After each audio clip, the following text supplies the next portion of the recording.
Meet Wendy and Randall Bjorge, both 63 years old. Known for their warmth and willingness to lend a hand in their neighborhood. However, their peaceful lives took a dark turn when they extended a helping hand to their troubled granddaughter. This is the story of a 17-year-old girl named Cassandra Bjorge, who found herself driven by unknown forces to commit a harrowing deed, tragically ending the lives of her own grandparents, Wendy and Randall, all for the desire to host a house party. What could have compelled this granddaughter to take such drastic measures? What darkness lurked beneath the surface of their seemingly ordinary family dynamic? Let's delve into these unanswered questions, uncovering the chilling truth behind this unthinkable crime. But before we continue, our thoughts are with the families and friends of Wendy and Randall Bjorge and all those affected by this tragic event. Cassandra Bjorge, called Casey for short, was born and raised in Duluth, Georgia, where she lived with her mother, Amanda Sterling, and her stepfather. While specifics about Casey's early life remain scarce, locals describe her childhood as messy and tumultuous. Growing up without a suitable father figure to guide her, Casey became known as a wild child. She lacked direction from her parents and often found herself alone to do as she pleased.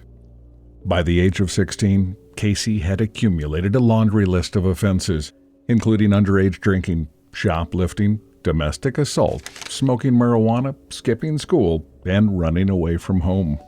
She quickly became entangled with the wrong crowd, leading to further trouble. In 2016, Amanda reached a breaking point with Casey's behavior and sought help from her own parents, Wendell and Randy. Hoping to provide Casey with a fresh start and guidance, Wendy and Randall filed for custody. However, Casey made it clear from the start that she was unhappy with this arrangement. She challenged her grandparents' authority and clashed with their expectations. Even though Wendy and Randall tried to establish simple guidelines, such as curfews and school attendance, Casey continued to rebel. Her defiance only intensified over time. The Bjorge household became a frequent stop for law enforcement, responding to runaway incidents and domestic conflicts caused by Casey's behavior. The tension between Casey and her grandparents grew into absolute warfare. Despite their belief that Casey was not inherently bad, but rather a product of her environment, they struggled to connect with her. Casey's disdain for authority made it increasingly difficult for her grandparents to maintain peace. Despite their efforts to guide and support her, Casey's behavior continued to spiral out of control, leaving her grandparents at a loss. Her frequent run-ins with the law, including incidents of violence and aggression, painted a troubling picture of a young woman in turmoil. Even as Wendy and Randall sought help and support, Casey's defiance and aggression only intensified. As tensions reached a boiling point, Wendy and Randall faced the heartbreaking reality that their efforts to help their granddaughter may have been in vain. Casey's unwillingness to change her ways and her disregard for authority left them grappling with an impossible situation. Was Casey's behavior simply teenage rebellion, or did it hint at deeper psychological issues? Let's explore further as we delve into the events that ultimately led to the unthinkable tragedy perpetrated by Cassandra Bjorge and Johnny Ryder. On April 6, 2017, Gwinnett County Police received a concerning request for a wellness check from family members who had not heard from Wendy or Randall for about a week.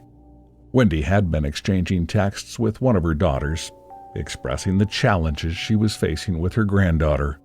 Her last message, filled with a mix of hope and resignation, hinted at the underlying turmoil within their family. Despite 2 attempts by officers to check on the elderly couple, no one answered the door and nothing seemed amiss, so they left without further action. The grim truth unravels on April the 8th when police respond to an assault case involving Casey and her boyfriend Johnny. The couple allegedly attacked Johnny's sister and her boyfriend with a baseball bat before fleeing in the sister's car. Johnny's sister recounted a harrowing ordeal to the police, detailing how Casey and Johnny unleashed violence in their home. Casey, prompted by Johnny, wielded the bat, inflicting severe injuries on the sister and her boyfriend. The victims were hospitalized and the assailants fled the scene. As investigators pieced together the events, they discovered that the car Johnny and Casey left behind actually belonged to Wendy and Randall. Concerned about the elderly couple's welfare, police revisited the Bjorge home and made a horrifying discovery. Wendy and Randall were found dead inside, with signs of knife wounds and blunt force trauma. The revelation sent shockwaves through the Lawrenceville community, leaving residents stunned by the proximity of such a heinous crime to their homes. The suspicion fell on Casey Bjorge and Johnny Ryder, who were believed to be involved in the tragic demise of Wendy and Randall.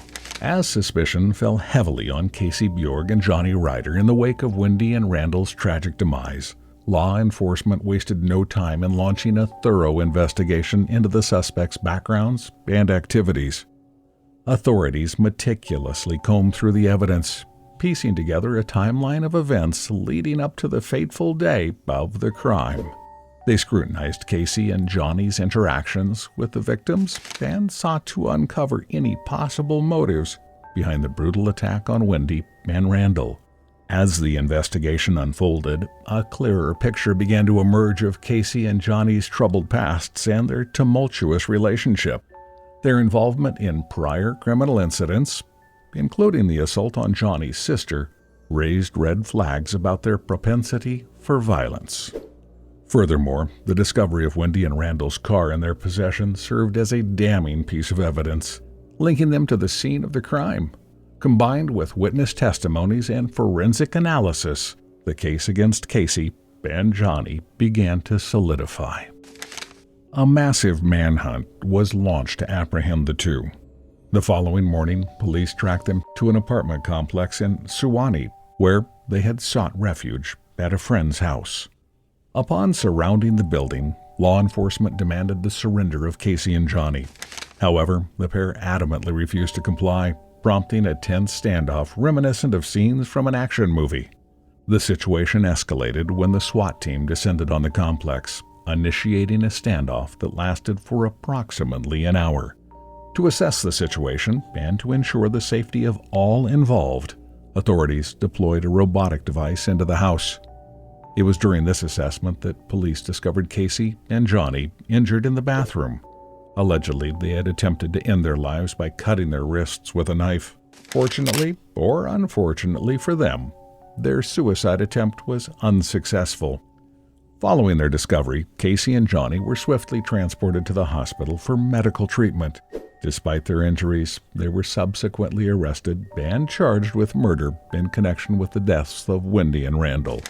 During their court appearance before a Gwinnett County judge, Cassandra Bjorge and her teenage boyfriend Johnny Ryder were formally charged with the brutal murders of Cassandra's grandparents, Randall and Wendy Bjorge. The grisly details of the crime began to unfold as detectives shed light on the events that transpired on that fateful night. Cassandra, sitting nervously with her arms heavily bandaged, offered little response as the charges were read.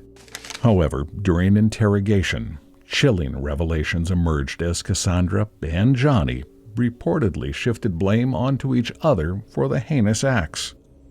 According to Casey's account, the murder plot had been meticulously planned for several days. She was sick of her grandparents trying to control her life, and so, one day, Casey, along with her boyfriend, devised a plan to eliminate her grandparents and conceal their bodies without detection. On the night of the murder, Johnny and Casey parked their car outside of the grandparents' home, waiting for them to retire to bed. Under cover of darkness, Casey and Johnny entered into the couple's bedroom and launched a vicious attack. Casey described a surge of energy as she assaulted her grandmother, while Johnny targeted her grandfather. The assailants employed a range of weapons, including a tire iron, hammer, baseball bat, and butcher knives to bludgeon and fatally wound the helpless couple. After mercilessly killing her grandmother, Casey dragged the lifeless body back to the bedroom, sealing the windows with caulk to prevent the odor of decomposition from escaping. Shockingly, the young couple then proceeded to order takeout and invite friends over for parties, demonstrating a disturbing detachment from the gruesome crime they had just committed. Johnny Ryder and Cassandra Bjorge, facing grave charges for the murder of Wendy and Randall Bjorge, entered a plea deal avoiding the death penalty. Instead, they were sentenced to life imprisonment with the possibility of parole after 60 years. In court, Johnny expressed remorse and sought forgiveness, while Cassandra remained silent, her tears hinting at inner turmoil. The judge, shocked by their heinous acts, condemned their callousness. This tragic case left a community reeling, with Cassandra's mother grappling with disbelief over her daughter's involvement. Now imprisoned, the pair serves as a stark reminder of the irreversible consequences of their actions. After Cassandra Bjorge and Johnny Ryder committed their terrible acts, the community was deeply affected. Everyone was shocked and sad about what happened. Wendy and Randall Bjorge were remembered for being kind and helpful to others. They wanted to help their granddaughter, but it ended tragically for them. This made people think about the risks of trying to help someone in trouble. The crime made people wonder why Cassandra and Johnny did such a terrible thing, especially to their own family. It also made people think about how parents can teach their children right from wrong. Even though Cassandra and Johnny were young, they got serious punishment for what they did. Johnny said he was sorry, but Cassandra didn't say anything, which made people wonder how bad she really was. Now, Cassandra and Johnny are in jail, and their lives are ruined because of what they did. People in the community are sad about Wendy and Randall's deaths, and they're trying to understand why something so awful happened. As time passes, the community hopes to heal from this tragedy. They'll always remember Wendy and Randall for their kindness, and they'll work to prevent such terrible things from ever happening again. Thank you for joining us as we explored the shocking tale of Cassandra Bjorge and Johnny Ryder's unimaginable crimes. Their story raises haunting questions about human behavior and the depths of darkness within us. What drove them to commit such heinous acts against their own grandparents? Share your thoughts in the comments below and stay tuned for more true crime mysteries. Don't forget to subscribe for updates. Until next time, may truth prevail.